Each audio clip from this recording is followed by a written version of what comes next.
Circle underscore exclamation. 16 Rudra का खौफ। Chapter 16 Rudra का खौफ। रात के वक्त रुद्र खाना खाने के लिए नीचे आ जाता है और खाना खाकर वापस अपने कमरे में चला जाता है। कुछ देर बाद सबके सोते ही रुद्र खिड़की से नीचे कूदकर कहीं जाने लगता है। अब आगे। इतना कहकर रुद्र एक दिशा में जाने लगता है। Now let's start the bloody. Rudra ने अपना चेहरा को एक बदाना और हाथ में एक ग्लव्स पहना हुआ था। घर से कुछ दूर जाने के बाद रुद्र सिस्टम से पूछता है, फिलहाल सिस्टम, विशाल अभी कहाँ मिलेगा? 97% होटल सनशाइन में। सिस्टम से जानकारी मिलते रुद्र होटल सनशाइन की तरफ निकल जाता है। सिस्टम के अपडेट होने के बाद से रुद्र को अब ज्यादा सटीक जवाब और थोड़ी ज्यादा इन्फॉर्मेशन के साथ मिलती हैं, जिसकी वजह से रुद्र को किसी भी काम को करने में या सवाल पूछने में अब ज्यादा आसानी होगी। कुछ देर में रुद्र एक बड़े से बिल्डिंग के सामने पहुंच जाता है। फ्रंट गेट में कैमरा होने की कितनी प्रतिशत संभावनाएं है? बिल्डिंग के बाहर आकर रुद्र सिस्टम से पूछता है। 98%। मतलब कि मुझे अंदर घुसते ही सावधानी बरतनी होगी। इतना खुद से कहने के बाद रुद्र अपने सिर पर एक कैप भी लगा लेता है। अंदर जाकर रुद्र अपने मन में सिस्टम, विशाल फिलहाल किस फ्लोर पर है? से पूछता है। 87% टॉप फ्लोर पर।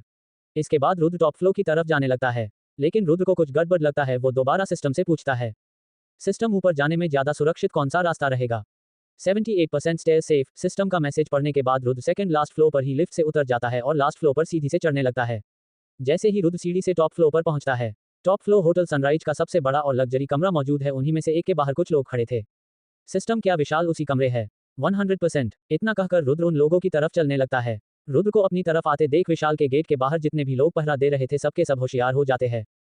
तो फिर अब इंतजार किसका कर रहे हैं? उद्धरण चिन्ह। तभी उनमें से एक आदमी शेरा रुद्र की तरफ इशारे से कहता है, अरे ए लड़के, तू है कौन और यहाँ क्या कर रहा है?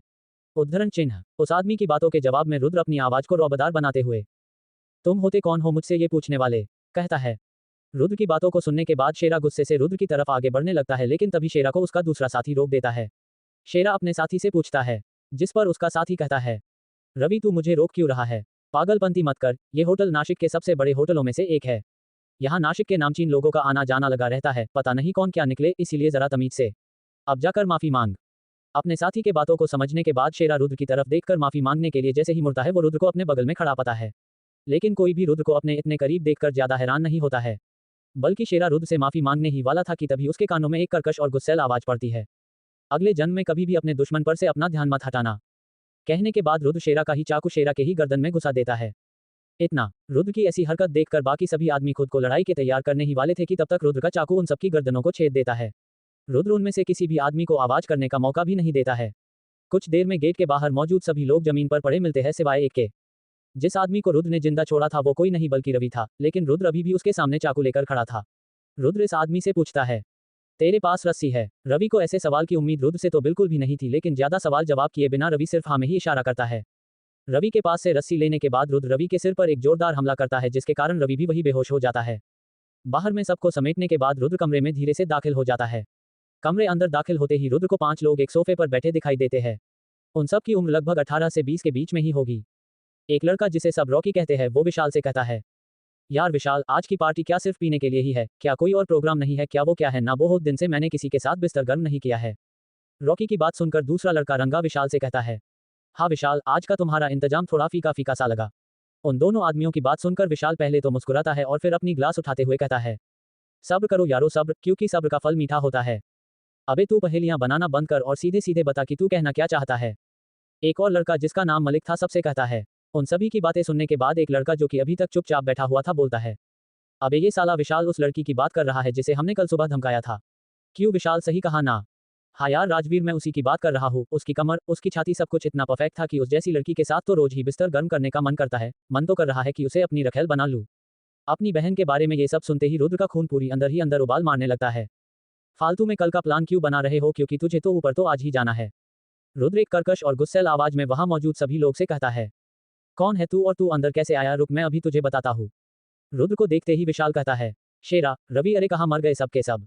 इतना कहने के बाद विशाल अपने आदमियों को आवाज देने लगता है। विशाल को अपने आदमियों को बुलाता हुआ देखकर रुद्र विशाल से कहता है, आप जिन लोगों से संपर्क करना चाहते हैं वो अभी यमराज के पास अपने पापों का हिसाब किताब करवा रहे हैं और अब आपकी बारी है। इतना कहते ही रुद्र के चेहरे पर कुटिल मुस्कान आ जाती है। तभी मलिक कहता है, अबे एक तू है कौन बे और समझता क्या है खुद को? कोई हीरो है जो हीरोइन को बचाने के लिए आया है? बेटा मैंने कब कहा कि मैं कोई हीरो हूँ और मैं कौन हूँ ये जानने तुम क्या ही कर लोगे, क्योंकि तुम सब तो अब मरने वाले हो। उद्धरण चिन्ह। मालिक की बात सुनकर रुद्र कहता है।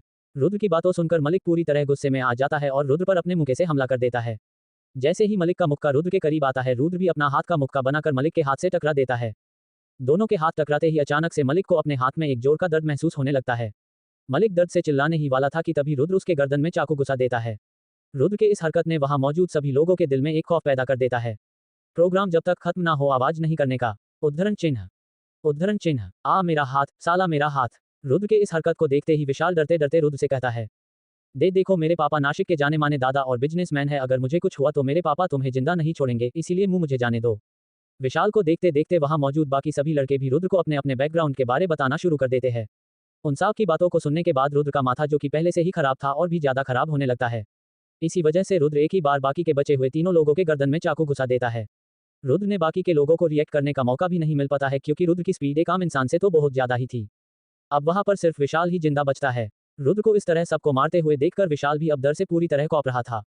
देखो प्लीज मुझे मत मारो, तुम जो मांगोगे मैं तुम्हें देने के लिए तैयार हूँ, पैसा, गाड़ी, बंगला, लड़कियां, तुझे जो चाहिए वो मैं तुझे लाकर दूंगा, बस मुझे जाने दे।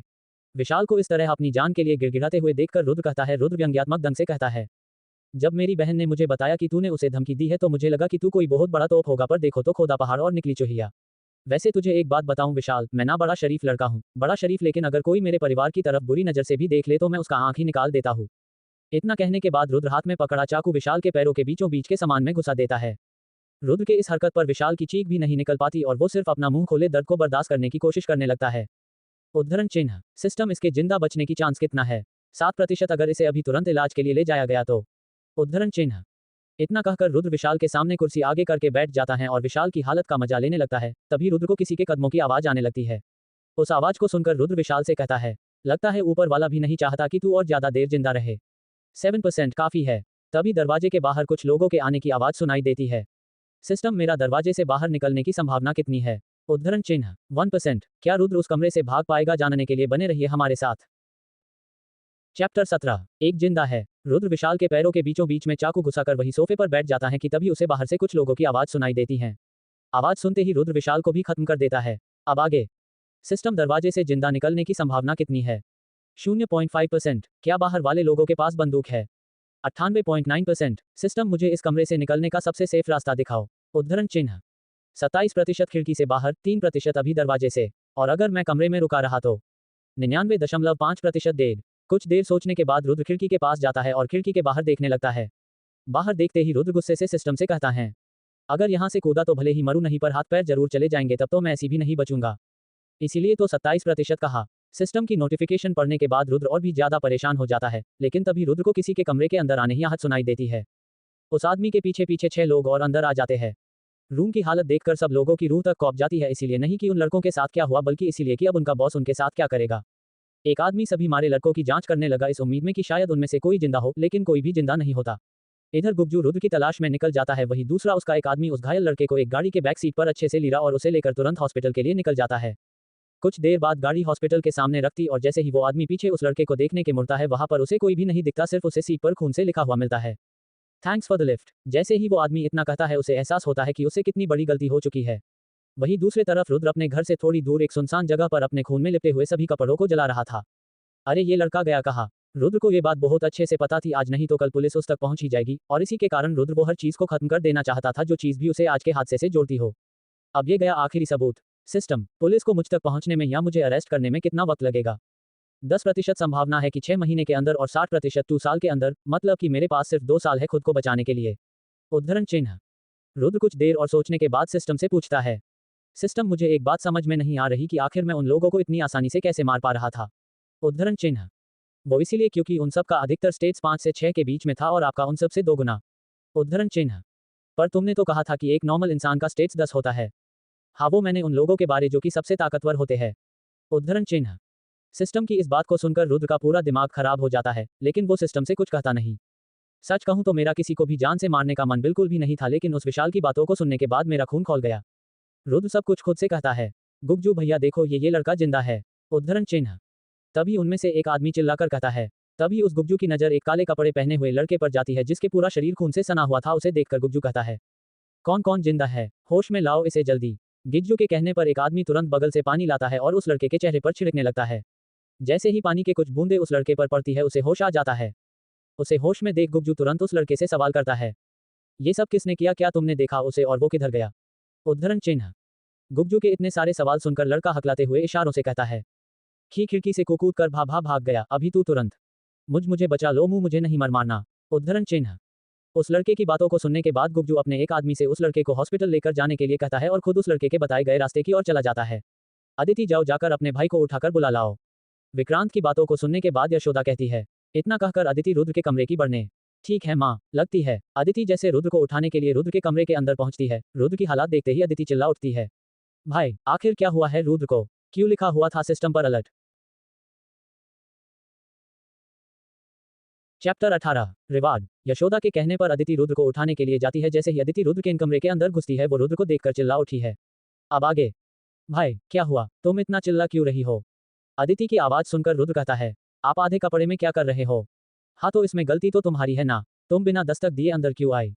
रुद्र की बातों को सुनने के बाद अदिति थोड़ा नाराज आवाज में कहती है। माँ नीचे बुला रही है। प्रेजेंट। रुद्र सिस्टम से पूछता है। सिस्टम, आखिर मुझे हुआ क्या था? मैं अपने शरीर को हिला क्यों नहीं पा रहा था? पहले आपने एक ही दिन में मसल एंड ब्लड स्ट्रेंथनिंग की बहुत सारी पिल्स को खाया और फिर अपनी सभी शक्तियों का इस्तेमाल कल रात में ही किया, जिसके कारण आपके शरीर की सारी एनर्जी खत्म हो चुकी थी। क्या ये दोबारा हो सकता है?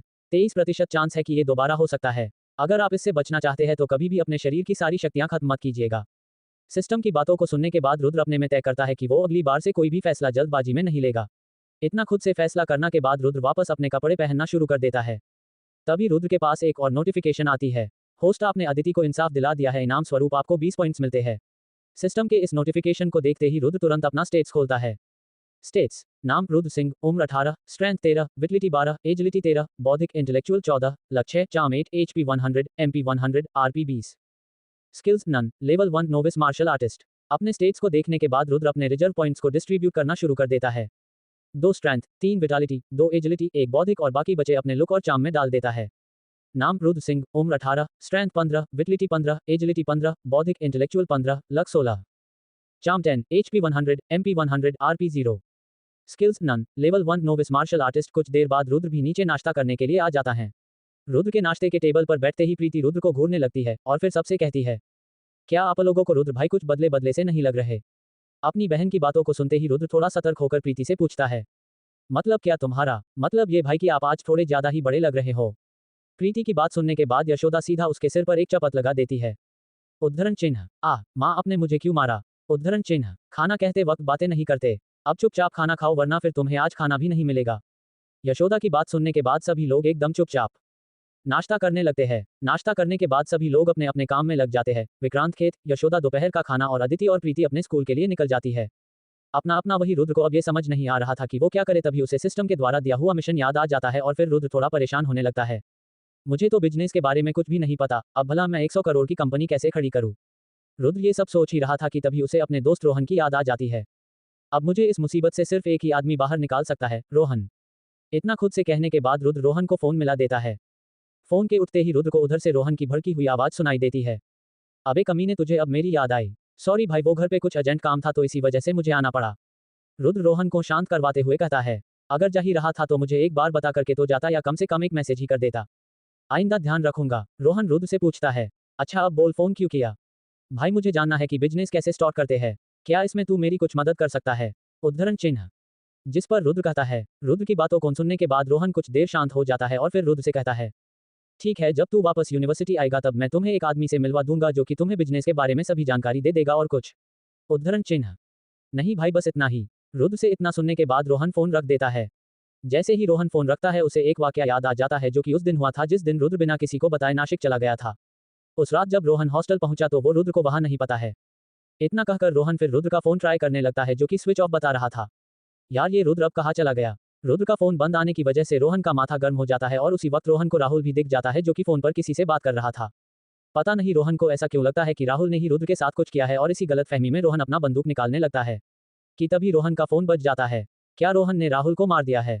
आखिर क्यों रोहन रुद्र की इतनी फिक्र करता है? इन सवालों के जवाब जानने के लिए बने रहिए हमारे साथ। आज लाइक, कमेंट और शेयर करने के लिए बोलना भूल गया।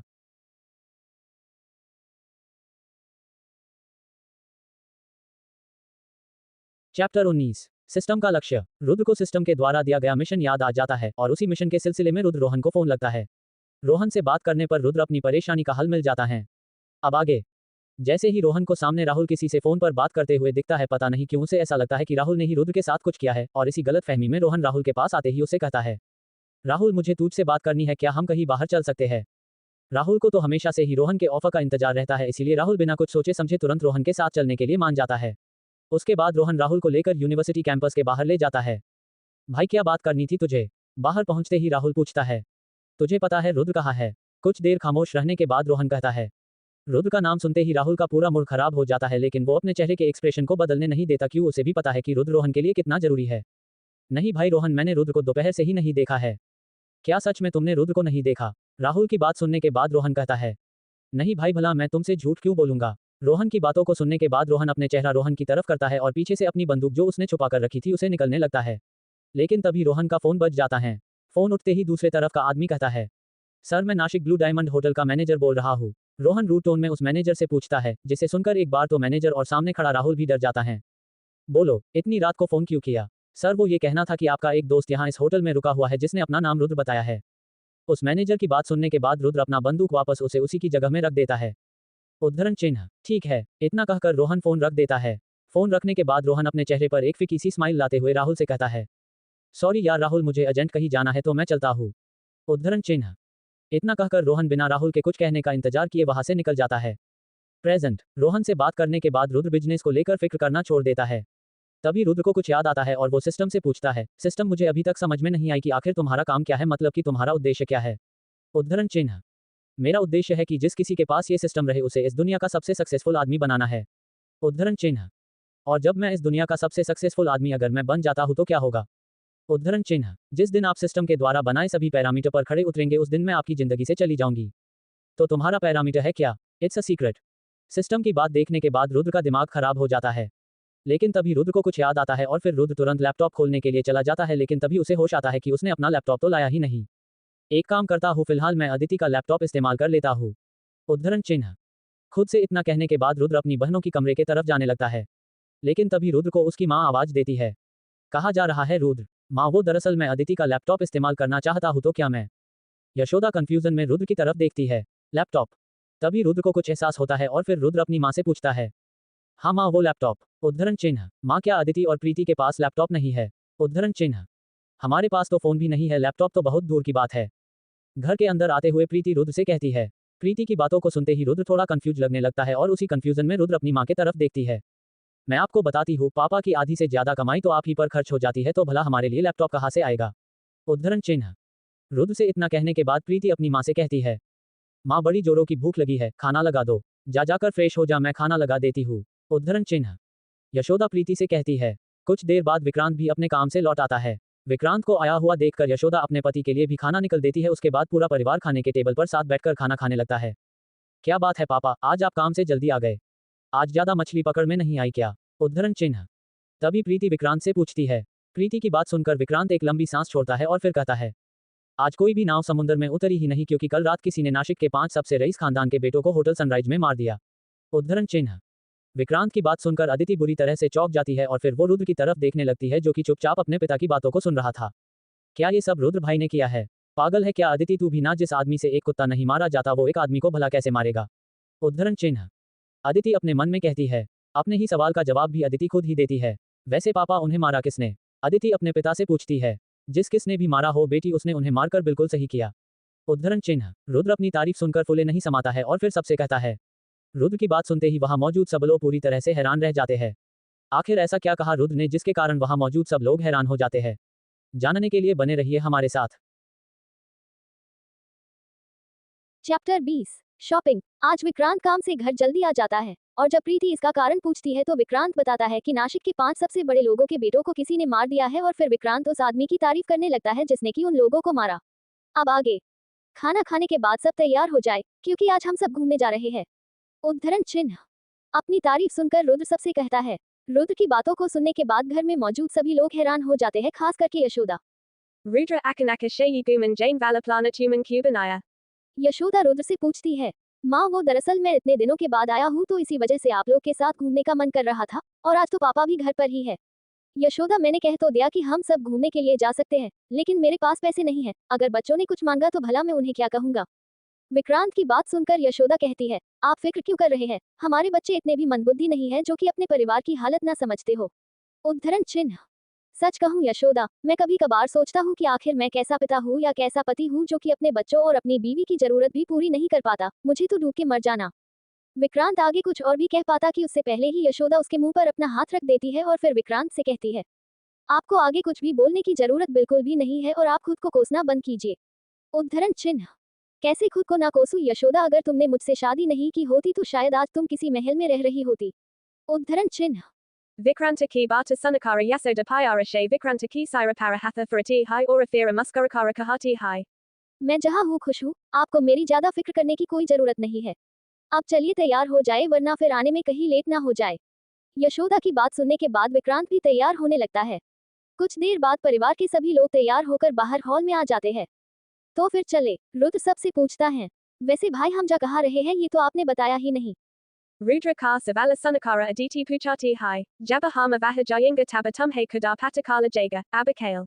रुद्र सबसे कहता है और फिर सब लोग घर से बाहर निकल जाते हैं। Kucha derabada Rudra sabako nasika lakara ajata hai, nasika mempahunkate hai yasoda Rudra she puchati hai. Rudra तुम हमें यहाँ लेकर क्यों आए हो? माँ आप बस चलती तो जाओ, आपको खुद ही पता चल जाएगा कि हम कहाँ जा रहे हैं। उद्धरण चिन्ह। उसके बाद रुद्र सबसे पहले एक शॉपिंग मॉल में घुस जाता है। जिस मॉल में रुद्र घुसा था वो नासिक का सबसे बड़े शॉपिंग मॉल में से एक था। Suno tuma dono ko jobi dresser passenger air use larao. अंदर घुसते ही रुद्र अपनी बहनों से कहता है। रुद्र की बात सुनकर दोनों बहनें पूरी तरह से हैरान हो जाती है। भाई आप मजाक तो नहीं कर रहे हैं ना? रुद्र की बातों को सुनने के बाद दोनों बहनें अपने अपने लिए ड्रेस लेने के लिए चली जाती है। क्या मैं तुम्हें मजाक के मूड में लग रहा हूँ? दोनों लड़कियों को खुशी खुशी जाते हुए देखकर रुद्र के चेहरे पर एक स्माइल आ जाती है कि तभी विक्रांत रुद्र से कहता है, रुद्र जरा ध्यान से अपने महीने की सारी कमाई अपने बहनों के कपड़ों पर ही मत उड़ा देना। उद्धरण चिन्ह। अपने पिता के बातों को सुनने के बाद रुद्र सिर्फ मुस्कुराता है और फिर अपने पिता से कहता है, मैं ध्यान रखूंगा, वैसे पापा आप और माँ भी अपने लिए कोई ड्रेस पसंद कर लीजिए। रुद्र की बातों को सुनने के बाद विक्रांत कपड़े लेने से सिरे से नाकार देता है और यशोदा का भी वही जवाब होता है। कुछ देर बाद अदिति और प्रीति अपने साथ कुछ कपड़े लेकर आ जाती है। रुद्र पूछता है, क्या तुम लोग को सिर्फ इतना ही लेना है? इतनी सारी ड्रेस, मुझे तो लगता है कि तुम दोनों ने तो पूरी दुकान ही उठाकर ले आए हो। उद्धरण चिन्ह। तभी पीछे से विक्रांत की आवाज आती है, पापा ज्यादा थोड़ी ना है, सिर्फ 20 ड्रेस ही तो है, 10 मेरा और 10 अदिति का। Tavi priti kahati hai, vahi to main bi kaha raha huki ten dresser, kya yi thora jada nahi hai. Paparagara aditi ora priti koatana dresser passenger aya hai to firathika hai na. तभी बीच में रुद्र कहता है। इतना कहकर रुद्र उन कपड़ों का billing करवाने लगता है। बिलिंग करने के बाद शॉपिंग मॉल की स्टाफ रुद्र से कहती है, सर आपके सभी ड्रेसेस को मिलाकर कुल कपड़े बेच रहे हो या सोना? दाम सुनते ही विक्रांत की पड़ता है। आखिर कितना दाम था अदिति और प्रीति के कपड़ों का? आखिर क्यों कहा विक्रांत ने कि अगर याउडा उसकी बीवी ना होती तो आज वो महिला में रह रही होती? इन सभी सवालों के जवाब जानने के लिए बने रहिए हमारे इस कहानी के साथ। अगर आपको ये स्टोरी पसंद आती है तो प्लीज इसे लाइक, कमेंट और शेयर करें।